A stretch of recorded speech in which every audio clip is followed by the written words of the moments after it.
우리가 레위기 22번째 시간으로 출산과 부정이라는 제목으로 같이 말씀을 나누도록 하겠습니다. 하나님께서 이스라엘 백성들에게 말씀하시기를 내가 거룩하니 너희도 거룩하라 하셨습니다. 우리가 거룩하게 살아가도록 애굽에서 인도하여 내셨고 그리고 신분적으로 거룩한 하나님의 백성들이 되게 하셔서 이 땅을 살아가면서 삶 속에서도 거룩한 삶을 이어가기를 원하셨어요. 단지 애굽에서 나오는 것만이 거룩이 아니라 하나님과 함께하게 하시기 위해 애굽에서 데리고 나오셨다는 것을 우리는 늘 기억해야 합니다. 그래서 우리가 하나님의 자녀답게 살아가는 것, 하나님은 우리들에게 그걸 끊임없이 요구하세요.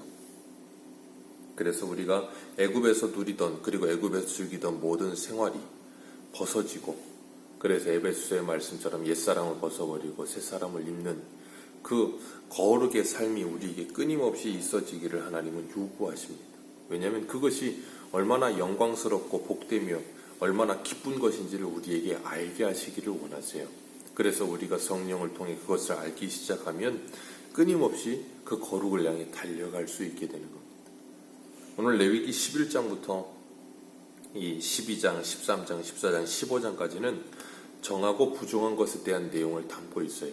11장에서는 정한 음식과 부정한 음식에 대해서 이야기를 하고 있고, 12장에서는 여인이 아이를 낳으면 부정하게 된다, 그리고 그것을 정하게 하려면 어떻게 해야 되는가 하는 것에 대해서 말씀하시고, 그리고 13장, 14장에서는 문둥병에 대한 이야기가 나옵니다.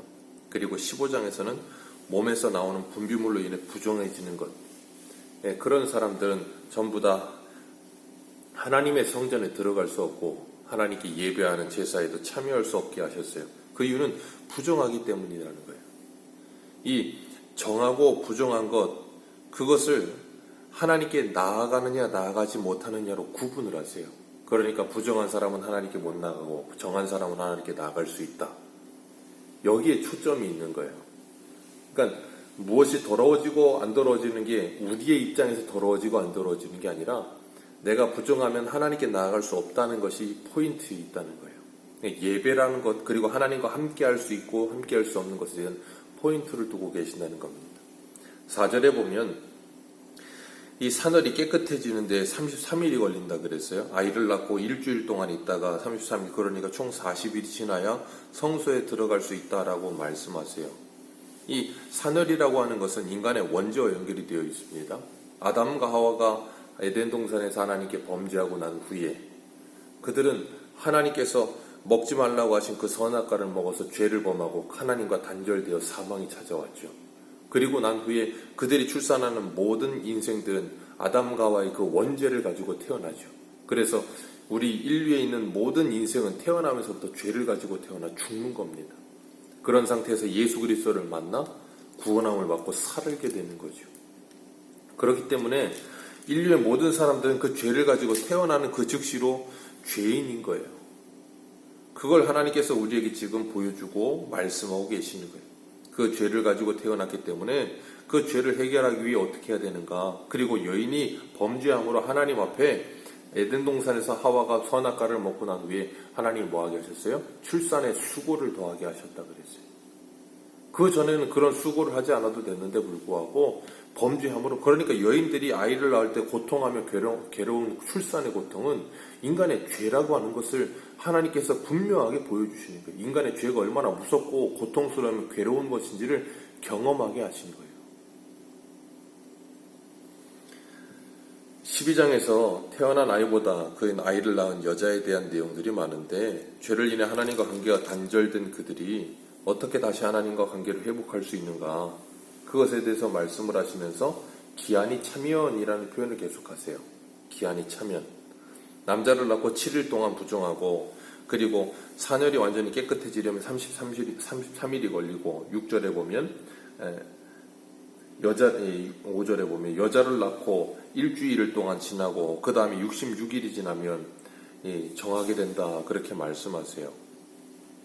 그래서 여자를 낳고 나면 14일과 66일이니까 80일이죠. 그 80일이 지나면 정하게 된다. 그래서 남자를 낳을 때는 40일, 여자를 낳을 때는 80일에서 딱 2배가 걸리는데, 왜 이렇게 하나님께서 정하셨는지 우리가 정확하게 알 수는 없어요.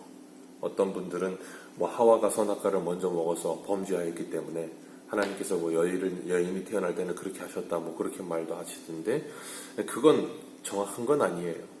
왜 하나님께서 이렇게 정하셨는지 알지는 못하지만 우리가 중요한 건 뭐냐면 하나님께서 그 여인들이 아이를 출산하고 난 후에 정결하게 되는 기한을 두셨다는 건 분명해요. 그래서 그 정결하게 하는 기간이 필요하다라는 것을 우리에게 말씀하고 계십니다. 그리고 3절에 보면 남자아이를 낳으면 8일째 할례를 행하라 그러셨어요. 할례라고 하는 것은 생식기 표피를 자르는 거죠. 아브라함에게 할례가 너희들이 하나님의 자녀됨에 징표라 그렇게 말씀하셨어요. 그 하나님의 대면 징표로 할례를 행하게 하셨고 그 할례는 신약에 와서는 세례로 바뀌어졌다고 로마서에 분명히 말씀하고 있습니다. 그렇기 때문에 우리가 예수 그리스도 안에서 하나님의 자녀가 되었다는 것은 세례를 통해서 내가 예수와 함께 죽고 예수와 함께 살아가는 존재가 되었다는 의미를 갖는 거예요. 그리고 하나님 앞에 나아갈 수 있는 존재가 되었다는 것을 그것을 통해서 우리에게 가르치시는 겁니다. 여인이 정결해지는데 6절과 7절에 보면 그 정결해지기 위해 필요한 게 제사가 두 가지가 있는데 번제와 속죄제를 드리라 그러셨어요. 이 번제와 속죄제를 드리는 것을 통해서 뭘 하게 하시는가 하면 속죄제는 죄를 속하는 제사잖아요. 여인이 아이를 낳는데 무슨 죄의 문제가 있겠어요? 그런데 아까도 말씀을 드린 것처럼 아담과 하와의 그 원죄의 의미를 가져요. 그래서 아이를 출산함을 통해서 그 죄에 대해서 생각하게 하시고 그리고 피는 생명이니 그 피를 가까이 하면 부정하게 된다 그러시잖아요. 그렇기 때문에 이 피 흘림으로 더럽혀진 그 죄를 속하기 위해 속죄제를 드리게 하신 겁니다. 그렇게 하기 위해서 필요한 게 뭐냐면 이 어린 양과 그리고 산비둘기, 집비둘기 중에 그 속죄제는 집비둘기나 산비둘기를 가졌다가 하나님께 드려라 그랬어요. 그러니까 자신의 피 흘림을 깨끗하게 하기 위해 필요한 게 뭐냐면 짐승의 피가 필요한 거예요.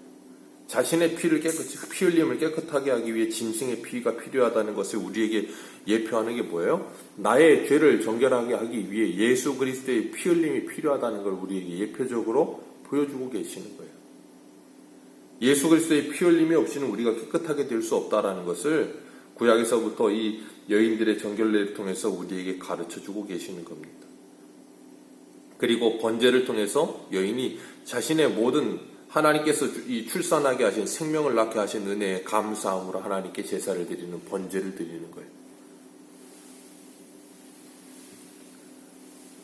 그런데 하나님께서 여기서 재미있는 걸 하나 말씀하시는데 뭐냐면 하나님께 속죄제를 드릴 때에는 그 속죄제의 제물이 집비둘기나 산비둘기 어떤 거든 상관이 없다라고 말씀을 하세요. 그건 뭘 의미하는가 하면 하나님께 제사를 드리는 데 있어서 어느 누구도 그 제사를 드릴 수 있도록 가장 작은 단위의 제물을 가지고 와서 하나님께 제사를 드리라 그러신 거예요. 그러니까 하나님께 나와 감사하며 하나님께 나와 속죄제를 드리며 공동체 안에 다시 들어가게 하기 위한 그 속죄를 드리는 데 있어서 제물이 없어서 드리지 못하게 하시고 제물이 없어서 공동체 안에 들어가지 못하는 일이 없게 하시기 위해서 가난하든 부자든 어느 누구든지 하나님께 마음만 있으면 속죄하며 공동체 안에 들어갈 수 있게 하신 거예요.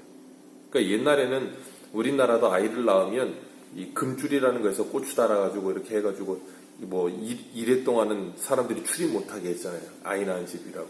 그 굉장히 지혜로운 거죠. 왜냐하면 감염이 될 수도 있으니까 함부로 만지지 못하게 하고 그런 거였는데 그런 것처럼 공동체 안에 그 여인이 아이와 함께 같이 들어가게 하기 위해 번제와 속죄를 드리면서 생명 나음에 대한 경이로움과 기쁨을 누리게 하시고 그 공동체 안에 다시 들어가는 기쁨을 누리게 하기 위해서 하나님께서 그 여인을 속죄하게 하시는 거예요. 그리고 깨끗하게 하여 공동체 안에 들어가게 하시는 겁니다.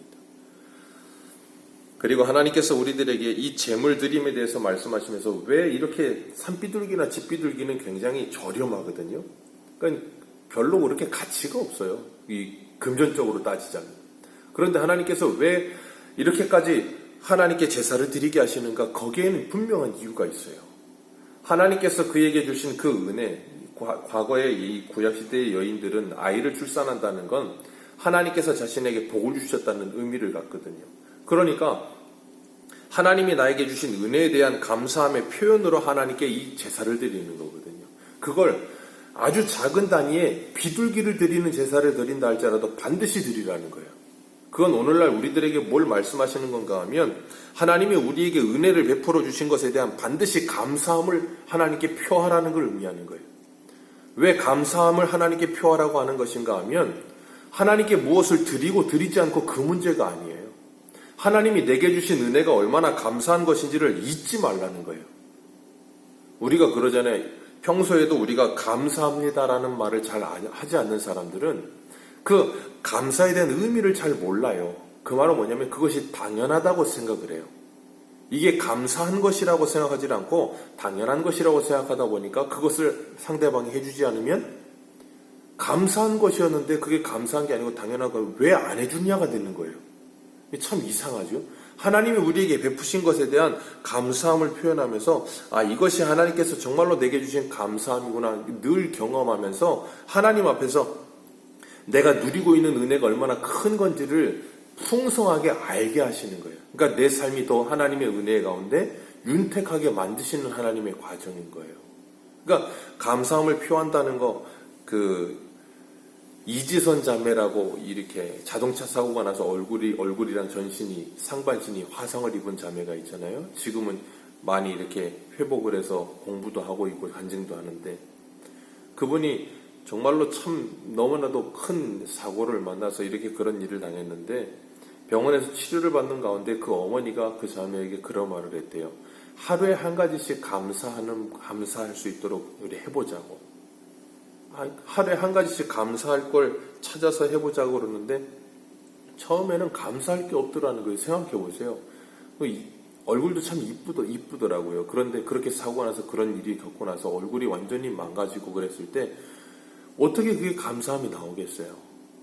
그런데 그 자매가 간증하는 게 뭐였냐면 하루에 한 가지씩 감사할 걸 찾으면서 감사하려고 하다 보니까 그런 표현을 쓰더라고요. 짜증나게도 감사할 게 있더라는 거예요. 너무 당연하다고 생각하는 숨 쉬는 것도 감사한 것이고 밥을 넘길 수 있는 것도 감사한 것이고 그런 것들 한 가지씩 찾다 보니까 감사할 게 너무 많더라는 거예요. 그리고 자신의 삶이 하나님의 은혜 가운데 너무나 풍성함을 누리고 있다는 걸 깨달았다는 거예요. 그러니까 그걸 깨닫는까지는 우리가 너무나 당연하다고 생각하다 보니까 깨닫지 못하다 보니까 하나님의 은혜에 감사할 줄도 모르고 하나님이 나와 함께 하심을 느끼지도 못하고 내가 일상에서 누리고 있는 게 너무나도 많은데 하나님께서 이스라엘 백성들에게 이렇게 작은 여인들이 아이를 출산하고 나서 그것에 대한 이 감사의 제물을 드리면서 속죄의 제물을 드리면서 하나님께서 내게 주신 은혜가 얼마나 큰 것인지를 기억하게 하시는 것을 통해서 우리들도 일상을 통해서 하나님께서 우리에게 베푸신 은혜가 얼마나 놀랍고도 감사한 일인지를 기억하게 하신다는 걸 기억하시길 바라요. 우리가 때로는 세상을 살면서 세상으로부터 우리가 정결함을 지키기 위해 애쓰는 것 중요한 겁니다. 성도는 이 세상을 살아가면서 가장 필요한 게 뭐냐면 거룩이에요. 능력도 아니고요. 어떤 대단한 업적을 이루는 것도 아닙니다. 성도와 교회에게 이 땅에 존재하는 데 있어서 가장 필요한 덕목은 거룩이에요. 하나님 앞에 순결하고 정결하고 깨끗하게 살아가는 거예요. 그것보다 중요한 일은 없어요. 근데 오늘날의 많은 사람들은 그 거룩에 대해서 굉장히 하찮게 여기는 경우가 있어요. 그리고 무엇인가 능력을 행하거나 무엇인가 대단한 업적을 이루는 걸 엄청난 무엇으로 생각을 하는데 그렇지 않아요. 교회와 성도의 힘은 거룩에서 나오는 거예요. 점점 어두워져 가고 죄악이 가득하고 부정과 부패와 음란이 가득한 세상 속에 거룩한 성도, 거룩한 교회가 서는 것이 세상의 빛과 소금 역할을 감당하는 거예요. 하나님께서는 오늘도 우리들에게 이 여인의 출산과 그리고 그것을 출산을 통해서 그 여인이 정결해지는 모습을 보여주시면서 우리가 살아가면서 일상 속에서 아무렇지도 않게 짓고 살아가던 그 죄를 아무렇지도 않게 여기지 않고 이제는 그 죄가 하나님과 나를 분리하는 죄라는 것을 기억하고 그리고 공동체와 나를 분리하는 죄라는 것을 기억하고 그 죄에 대해서 진지하게 생각하고 그 죄를 회개할 수 있고 회개의 열매를 맺는 삶을 사는 우리들이 되라고 말씀하고 계시는 겁니다.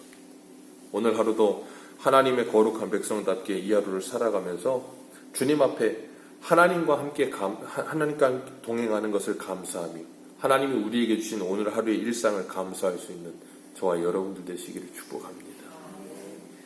기도하겠습니다.